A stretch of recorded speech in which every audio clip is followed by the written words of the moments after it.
Fight you, kids. Hey, everyone. I want to apologize first and foremost to Danielle Moody, my fantabulous Democracy-ish co-host, because I forgot that Danielle is traveling. And I assumed that Danielle was in her studio at home. And I was, Danielle texted me earlier today and said, "Do you wanna do our midweek check-in?" And I said, "I'm traveling. I've told people I'm already visiting my family." And then she goes, "Okay, great." And then, like an idiot, I'm like, "Oh, I have 25 minutes. So why not work? Should I just work? Let me work." And then I texted Danielle, and then she was like, "All right, fine." And then I remembered where Danielle was, which I can't say. And then I feel really guilty because she should not be here on this. She should be out where she is right now, like doing amazing things. So I want to first apologize to Danielle because in my old man brain, I thought she was in her usual digs. But thank you, Danielle, for joining us wherever you are. I know, but I won't tell. Uh, uh, and then I have 800 kids behind me. The reason why I decided to get on is I had to talk to someone because I saw this news of this freaking vulgarian take over the Kennedy Center Honors, folks. The Kennedy Center Honors, for those you know, the Kennedy Center Awards, every year they honor the best and the brightest of America when it comes to culture, right? Not just America, just brilliant men and women. And so Donald Trump has announced, well, first of all, we already knew he took over the Kennedy Center and he's been purging it. But to make it worse, he said that he will name the Kennedy Center honorees and he will host the ceremony and he will give himself the award because this man is so petty, so vindictive, so fickle, right? This is the man who wants to give me the Nobel Prize. I deserve it. This is the man who wanted to be on the Time magazine cover. And before he got on it, he had a fake Time magazine cover of himself on Mar-a-Lago. And he has decided to, these are the people he's going to honor. Country music legend George Strait, disco queen Gloria Gaynor, glam rock band Kiss, and also, of course, wait for it, Sylvester Stallone. Sylvester Stallone, John Voight, and one other person who I'm forgetting was chosen by Donald Trump a couple months ago, if you remember, Danielle, to be the ambassadors to Hollywood. It was three people: Stallone, Voight, and Mel Gibson. So those are three people he's chosen to be the ambassadors to Hollywood. Sylvester Stallone, introduced Donald Trump after the election and said he's the greatest American since George Washington. Not making this up.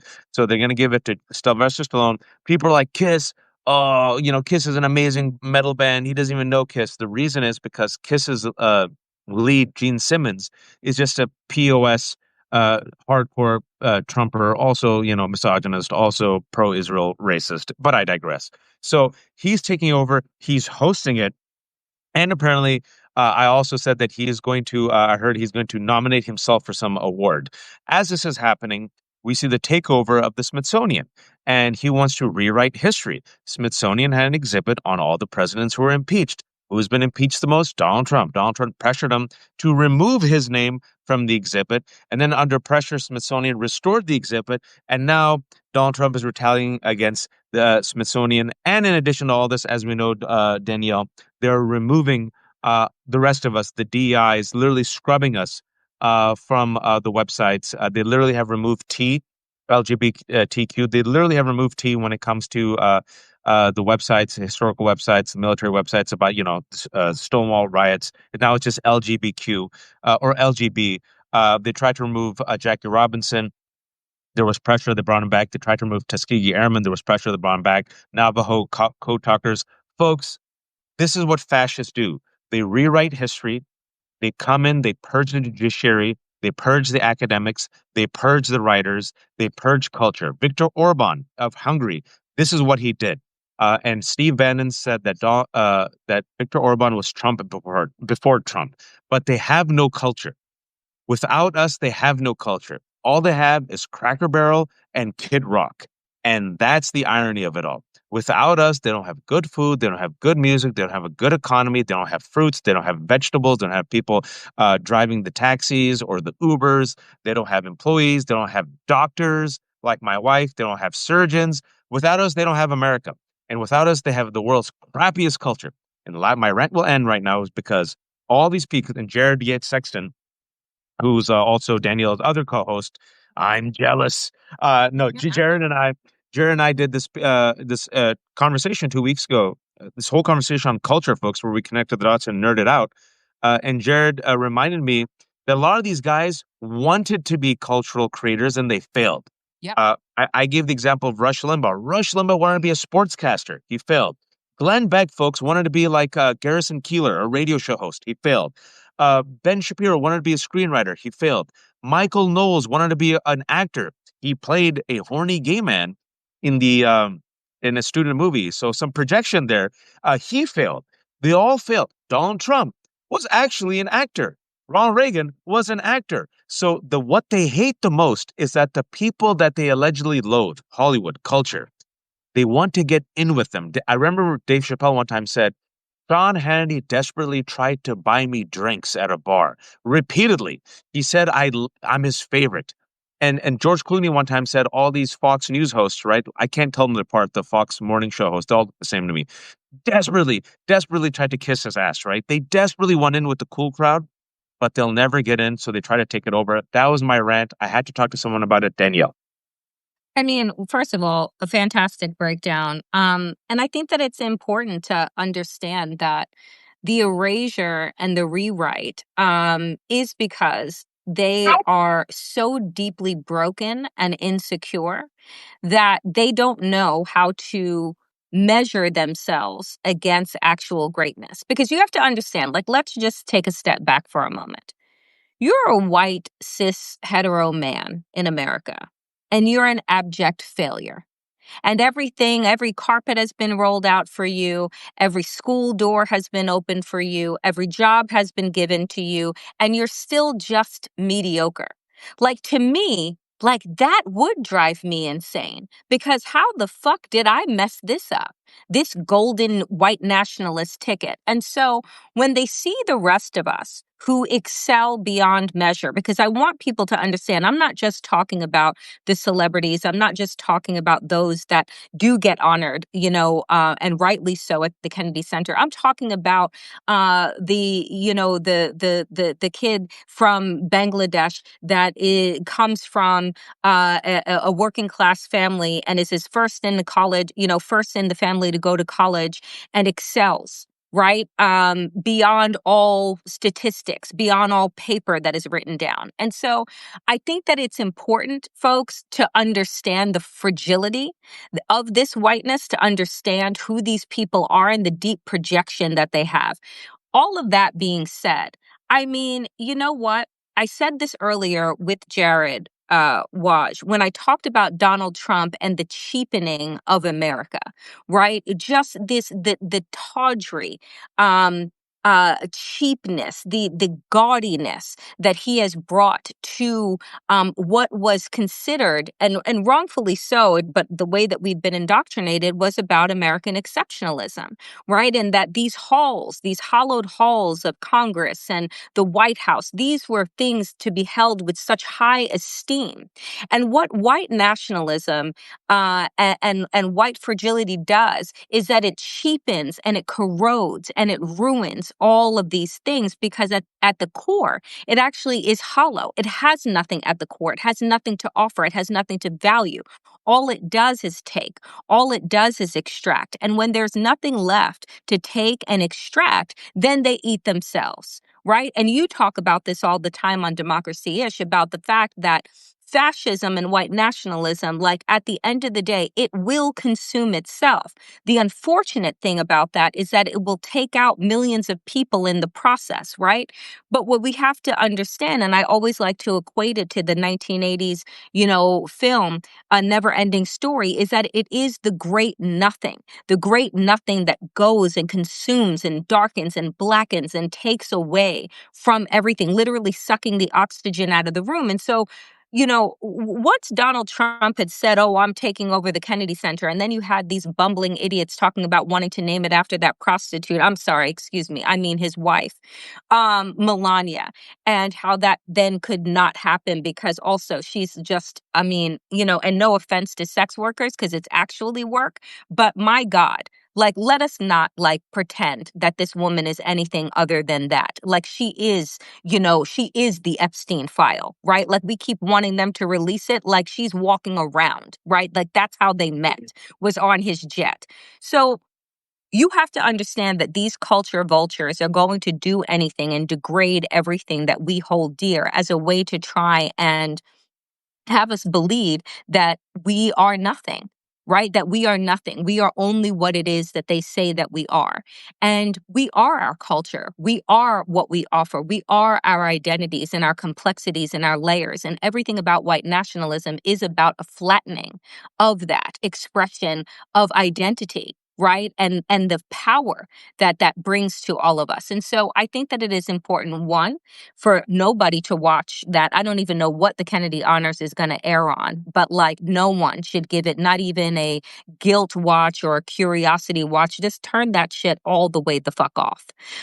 That's number one. Number two is that people need to continue to get out into the streets, right? Like people need to understand that like their level of comfort is actually never going to return until we decide that we can get comfortable with being uncomfortable and push this regime to its breaking point, because we're already seeing the splinters, right? Donald Trump is so distracted with everything that he's trying to throw out, from walking around on the roof to playing diddler on the roof to, to now the Kennedy Honors to now taking over DC. He's stretching himself so thin. Unfortunately, his ankles aren't.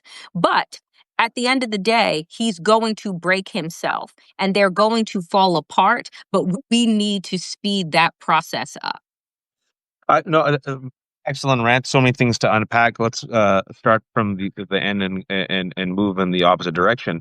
I think you made a good observation that others. Lev Parnas, I was talking to him yesterday. He used the Band-Aid. He said Donald Trump is trying to cover up all the wounds with Band-Aids, and it's not enough. There's not enough Band-Aids, and they're too small, and then they can't cover it up, right? Because everything's now hemorrhaging, folks. Within 7 months, the damage that he's done is generational. I hate to say this, but I'm going to say it. I think America's cooked for a while. I hope I'm wrong. I want to be wrong, but I'm just looking at all the tea leaves, and I have to be very objective. I talked to David Rothkopf last month, and we had this conversation, and he had done a meeting for 9 hours with experts, and he came out and said people don't realize that the damage is generational. He was talking about years to recover. Um, but look, America is cooked. Our agencies are essentially being hauled out.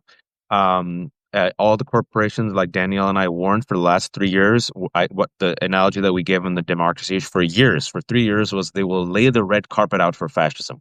You're seeing it happen in real time. Democratic Party is still in shambles. They don't even want to use the word fascism. The mayor of DC was very careful with her words, but refused to use the word authoritarian or fascism. I'm like, maybe now's the time.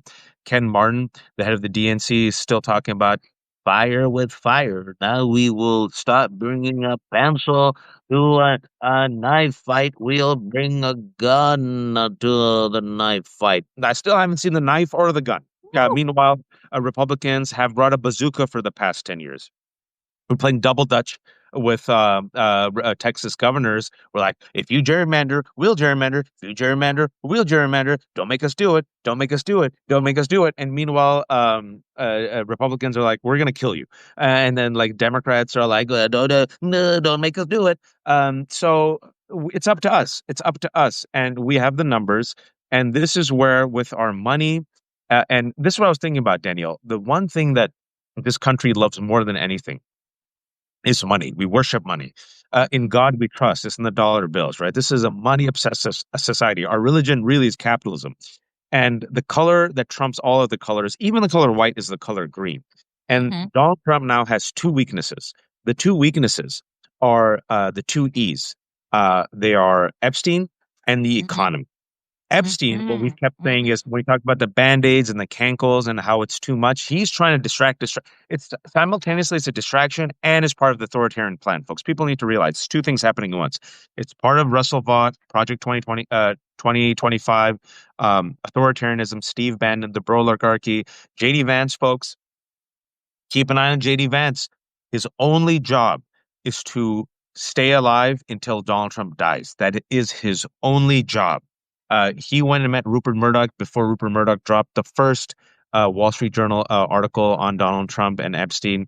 Right now, JD Vance is meeting Nigel Farage, the hard right pro Brexit counterpart, if you will, in the UK. JD Vance has spent most of his days vacationing in blue states. JD Vance was brought to the table by Peter Thiel, who hand delivered him to Donald Trump. Just watch this space because I think there's a realization that President McDonald's Cankles is faltering.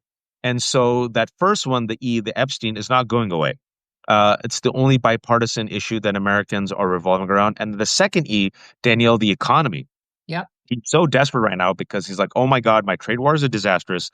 The tariffs are disastrous. I'm underwater. The jobs report came out. Jobs report was terrible. He fired the commissioner of the BLS, a very competent doctor, replaced her with, going back to your original point, a mediocre white man who could have never gotten this job without white supremacy and Donald Trump, a man who hates the BLS, doesn't understand economics. So naturally, he'll be the head of the BLS, the Bureau of Labor Statistics. And the reason why Donald Trump has put him there is because Donald Trump will only give you the numbers that he likes that make him look good.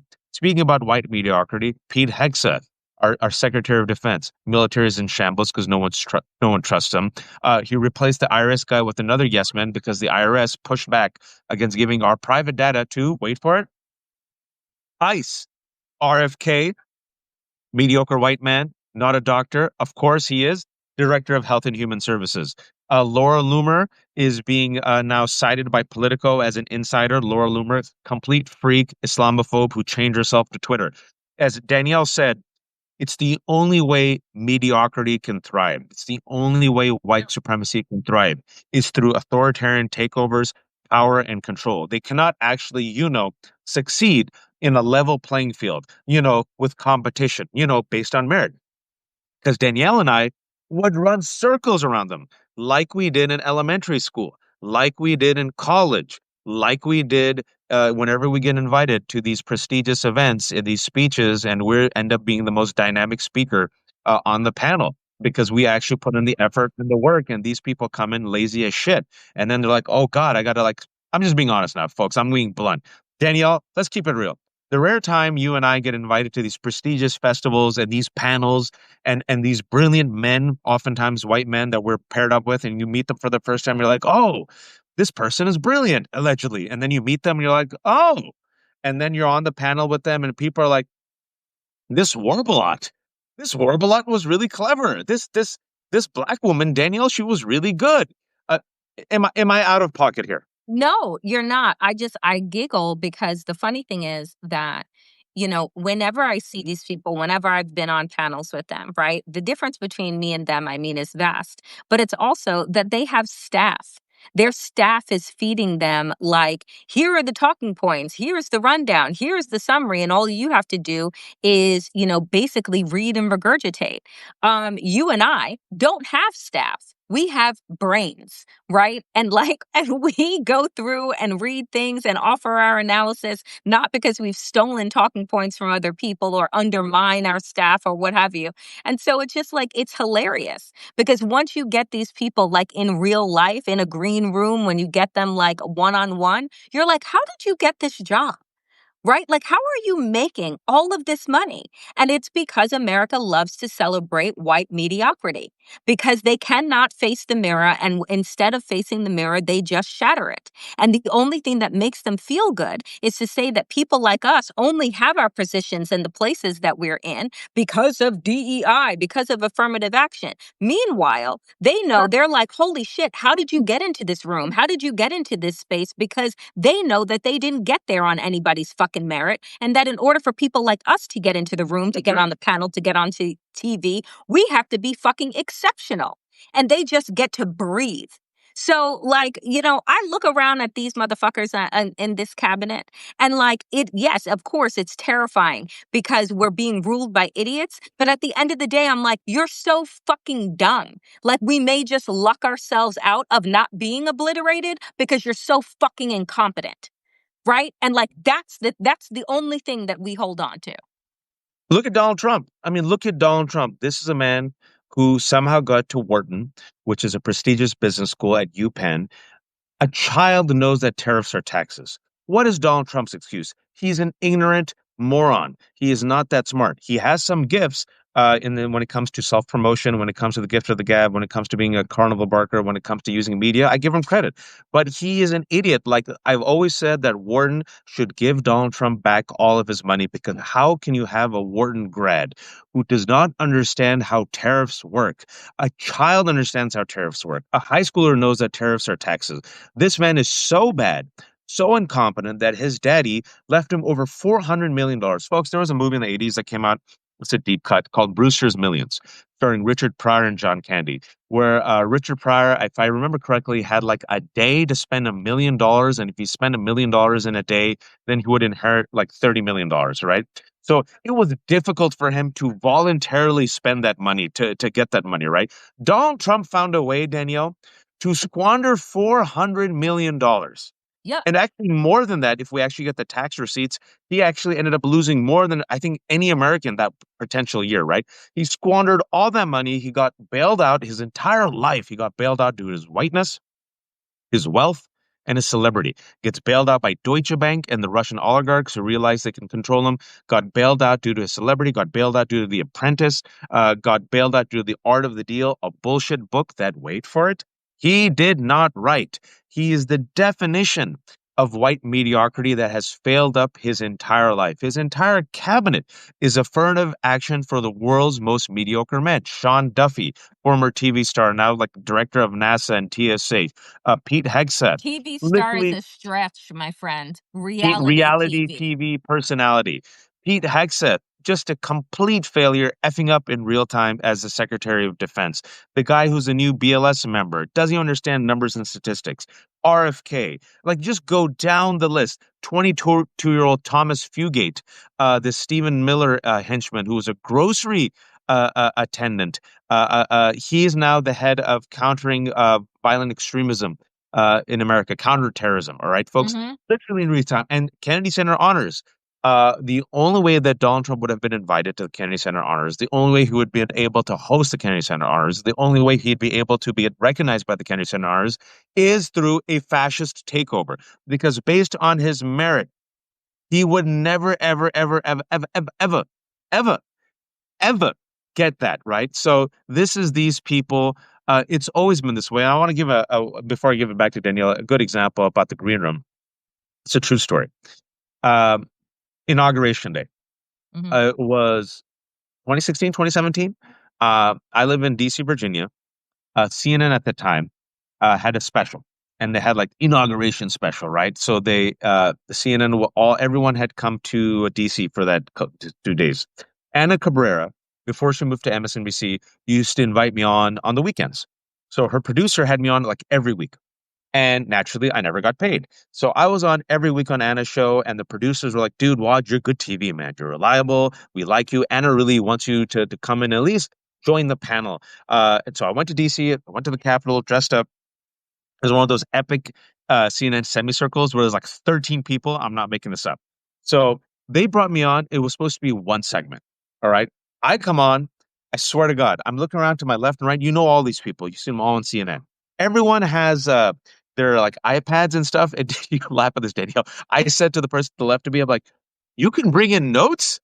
And they're like, yeah. And I'm like, oh, like you don't have notes? I'm like, I just prepared. I have it. I just I have it here. So they had me on, and out of all these sycophants, I was the one who said, and this was when Sean Spicer came out. You all remember Sean Spicer came out, and you saw the foreshadowing of the fascist regime, where Sean Spicer in his first press conference came out and said, Donald Trump had the biggest inauguration, bigger numbers than Obama. And people are like, he'll moderate. And I said, folks, this is not normal. I'm the only one who called it. I was blunt. All right. We go backstage. The producers say, you're really good. Can you stay? I stayed. So instead of just doing one segment, Danielle, I end up there for 2.5 hours doing like 6 segments, okay? On anything. Like I came for one thing and then they just started like throwing stuff at me. They're like, Middle East? So I'm like, sure. Blah, blah, blah, blah. Okay. I go back to the green room. This is before we do the Middle East segment, right? Because he had just nominated this total right-wing freak, David Freeman, pro-settler. So he's like, let's talk about like Donald Trump and Israel and Palestine, right? Swear to God, I'm in the green room. I have no notes. actual honor contributors are there, huddled up together, right? They look at me and they say, what should I say? And I say, as the unpaid brown contributor, well, you could say this. This is a good angle. They're like, yeah, thank you. So then we're on the segment. These three people who should not be on the segment with me because they have no original thought are literally saying what I told them to say. Yeah. They copy pasted it. They have nothing else to say, and then the host ends up just talking to me the most time. I just thought you would enjoy that little story, Danielle. That's a true This is story. like, No exaggeration.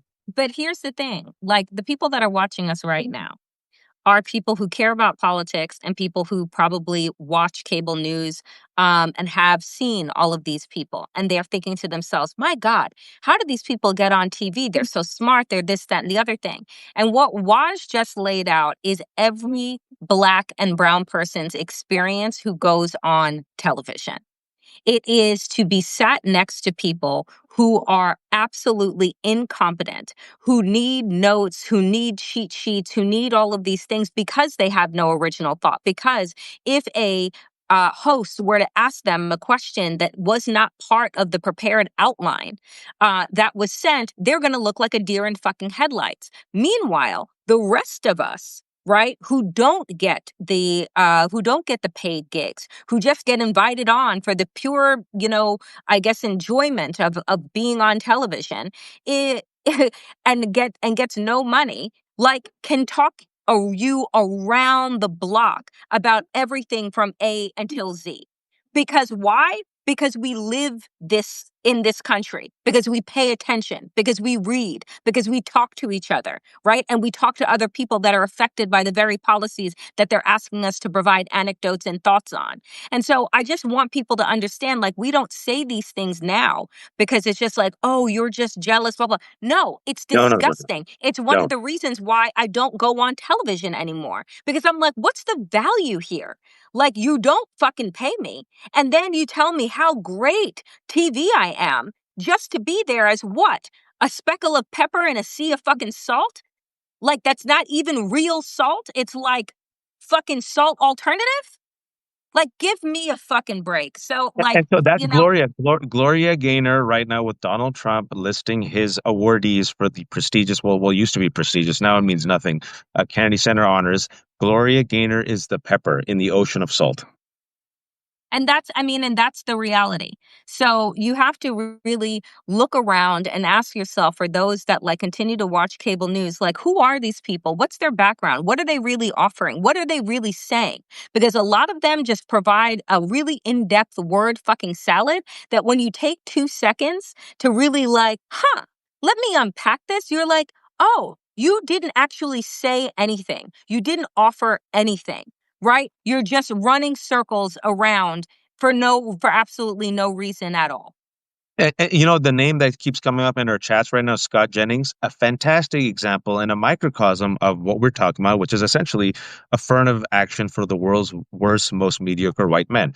Not all white men are like this. Some of our best friends are white men. I see God as your God. God is a good Some white of our man. best friends. Yeah, yeah.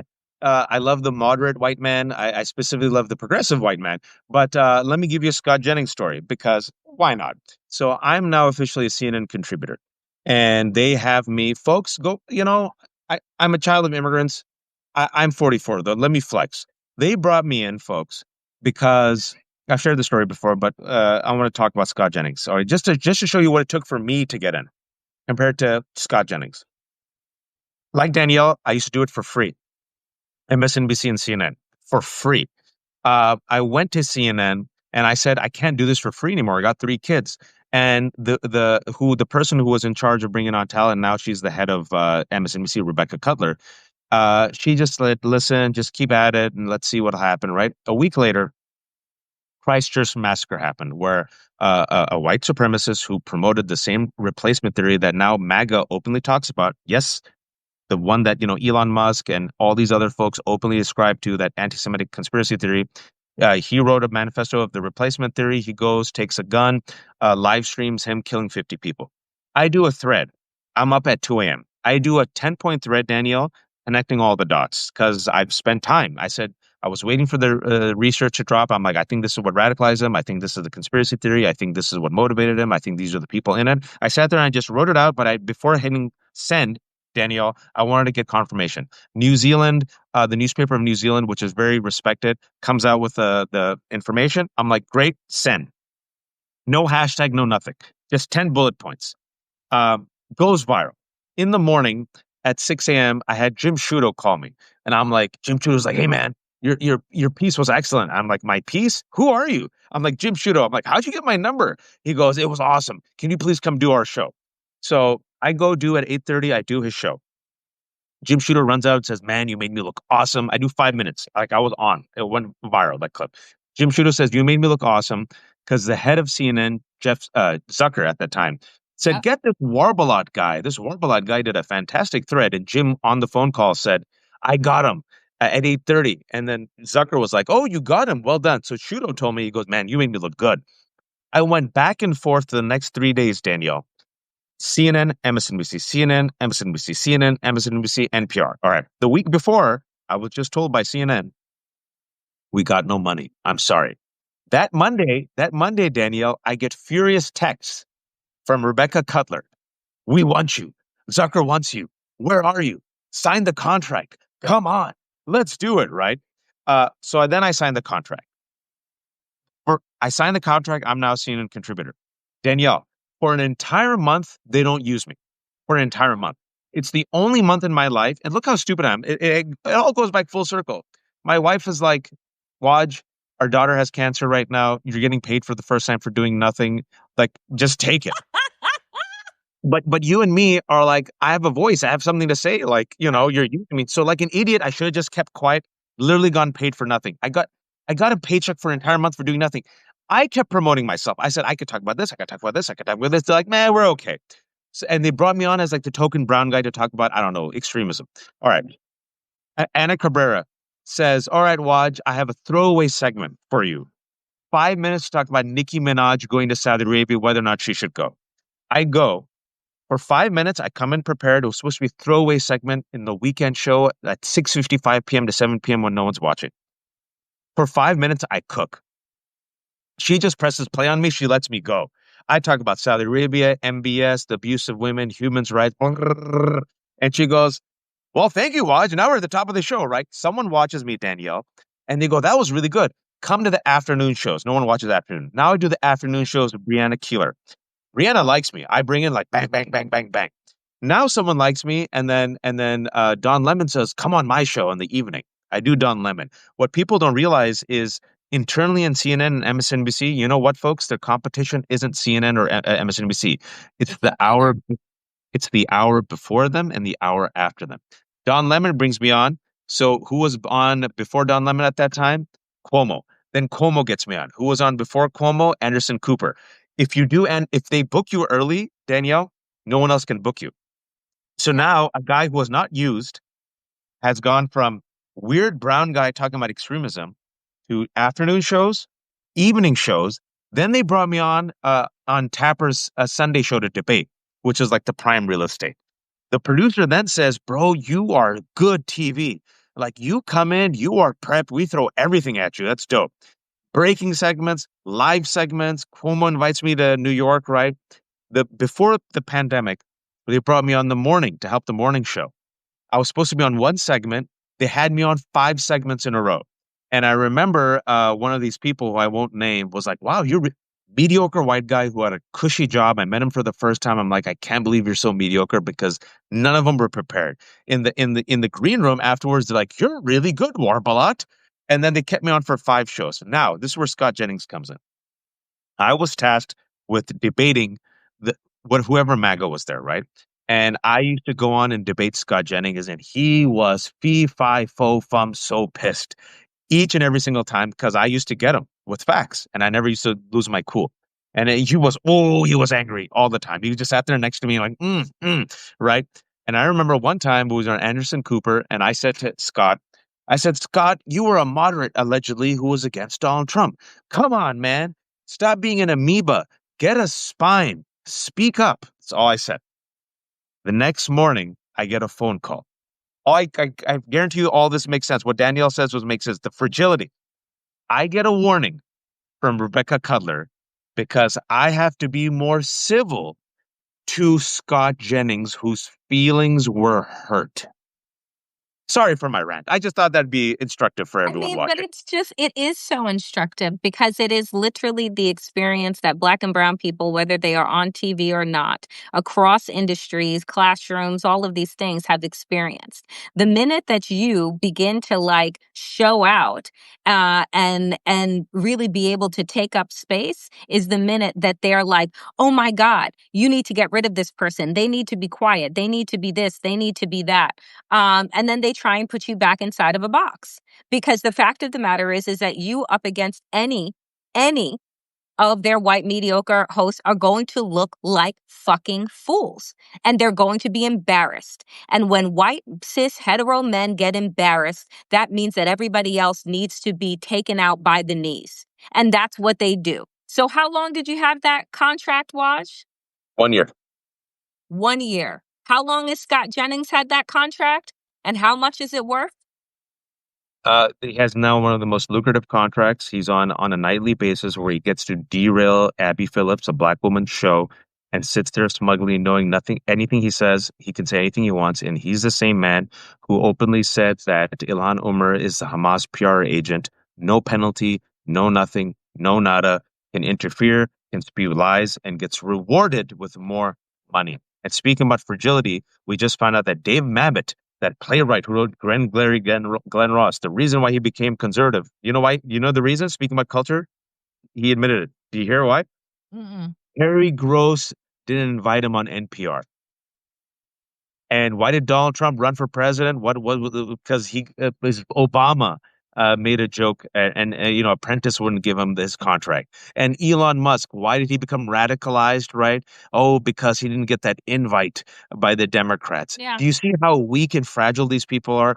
They cannot compete with a Danielle.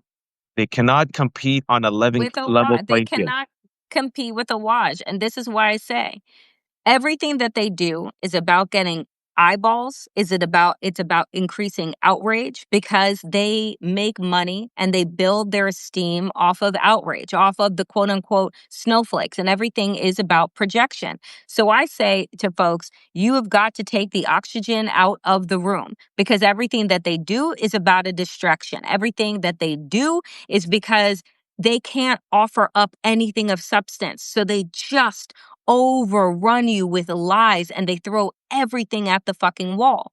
And that's why I say, like, we need to be paying attention to what it is that the people can do to shut this country down, to get to link arms, because there I just it's infuriating. And every story that you offer, it is a microcosm into like their fragility, into how we got into this space. Right? Because they have no metal, and so everything that we offer up, they can't handle at all, at all whatsoever. And that's why people need to continue to support you and the left hook, me at the Damn Digest, because independent media is where we are unapologetic. Nobody's pulling our strings. We're not tap dancing to get on anybody's fucking panel. And we tell the unapologetic truth, right? And it's because they're paid to lie to you. Those are the facts.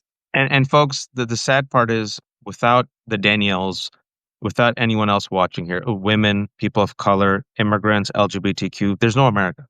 It is a multicultural tossed salad of human experiences and people, right? Without brown folks, you got no fruits and vegetables. Without other brown folks, you got no taxi industry, right? Without immigrants, you lose much of your professorship and your scientists and your surgeons, right? It's all of us. It's all or nothing. And white supremacy, as we've said before, and it's also the analogy that Jonathan Metzl, who wrote Dying of Whiteness, a book that Danielle and I often cite, has used in his book. The analogy is that if it's between sharing a house with a Danielle or burning down the house, they will Burn down burn the village. down the entire village. And that's what you're seeing. They're willingly and voluntarily burning down the village. They will kill themselves. They are killing themselves. And they'll also kill the rest of us. So what I say is, I think America is cooked for a generation. I hope I'm wrong. We tried our best to warn. Now, what we have to do is to protect ourselves, our families, our loved ones, our communities, protect the institutions that are worth protecting and saving, and then create our own stuff. Create our own stuff. And then try, inshallah, to inform enough people because what we still have is the numbers. That's key. We have the numbers. And also, Donald Trump is weak. He's 79 years old, and he has two weaknesses that are exposed, the two E's. Epstein, it ain't going anywhere. And this is all distraction and part and parcel of his authoritarian agenda. But he's like as Danielle said, he's stretching himself out thin because he's desperate to do the distraction. Right? His Project 2025 is like on a accelerated course because he's like no time, no time. First of all, I'm probably gonna die, and JD Vance is breathing down my neck. But secondly, Epstein. So they're rushing out in the most incompetent, reckless way. What honestly, Danielle. I hope I'm now. This is the optimist in me. I hope they'll fail. But if they just spent, if they were competent, Danielle, and took the next 4 years to calmly do this, there's no resistance. Like they could have easily Yeah, done it. Yeah, you're like, but who's going to stop them? But they F yeah, it up. Because it's Donald Trump. He every F's up time. everything. So the one weakness is Epstein. The other weakness is the economy, folks. And this country worships money. And I'm telling you, no matter how much they lie to you and say, don't worry, everything's fine, people feel it. People feel it in their wallet. You can't lie to them about how much it costs to buy groceries or how much money's in their bank account. And you see people turn on him now, folks. The Latino numbers are back to the 2016 numbers because he overplayed his hand. And you're seeing he's down double digits and he's down on immigration and tariffs and taxes and Epstein and he's old and he's desperate and they're doing too much too fast, right? And they're putting in dumbasses, right? It's too egregious. It's too much. As Mike Madrid told me, whoever overreaches is the one who crumbles the first. So they're overreaching. And now the most mediocre people are being uplifted. So here's an opportunity for us to try our best to inform people, rise up the masses, use our dollar wisely, use our voices wisely. I would say be informed and boycott, folks. Boycott. Boycott. There's no reason for you to support the Kennedy Center. Drain them of money. Drain them. Let them spend their money on it. And eventually, you could see the house of cards collapsing. The sad part is, as the house of cards collapse, a lot of innocent people will be buried under the rubble. That's the problem with fascism also. The damage is generational. Folks, thank you all for watching. It's 1,000 people. We're going to have this up on our Substack in an hour or so. I'm traveling with a bunch of kids. I'm visiting my family. Danielle is abroad, like living the great life. And I told her to come down to talk about this because it bothered me. This has been another episode of Democracy-ish, but on Substack. This Friday, we're going to have to take a day off because I'm traveling Yeah. back home. We will be back Monday, 12 p.m. Eastern Time on Danielle Moody's YouTube channel. Go to Danielle Moody's YouTube channel. Please subscribe. Everything is without a paywall. She's also at the Damn Digest. If you haven't subscribed, you should. It's fantastic content that she shares across platforms. No paywalls. This is also the left hook. No paywalls. Everything is for free. If you have a few bucks, give it to Danielle. If you have a few bucks after that, give it to me because I have a whole bunch of kids. Sandra's asking about my daughter. I mentioned briefly, for those who don't know, when this was happening 5, 6 years ago during the pandemic, my daughter was diagnosed with stage 4 cancer. She was about to turn 3. And just last month, she is now officially in cancer survivorship because she has gone the 5 years. So she's 9 years old, a diva with a full liver transplant. So, folks, this has been The Left Hook and Damn Digest. Thank you so much for joining. Danielle, final word to you. I'm just so appreciative of you, my friend. Thank you for hopping on and doing this breakdown today. Appreciate you, and we will talk again soon. And for the Stay folks who joined sane, in late, everyone. we spilled a lot of good tea. So go back and listen to this 45-minute conversation. It'll be up in an hour. All right, everyone, be kind, be empathetic, take care of yourselves, and please, oh, please don't be a fascist. Take care. Thank you, Danielle.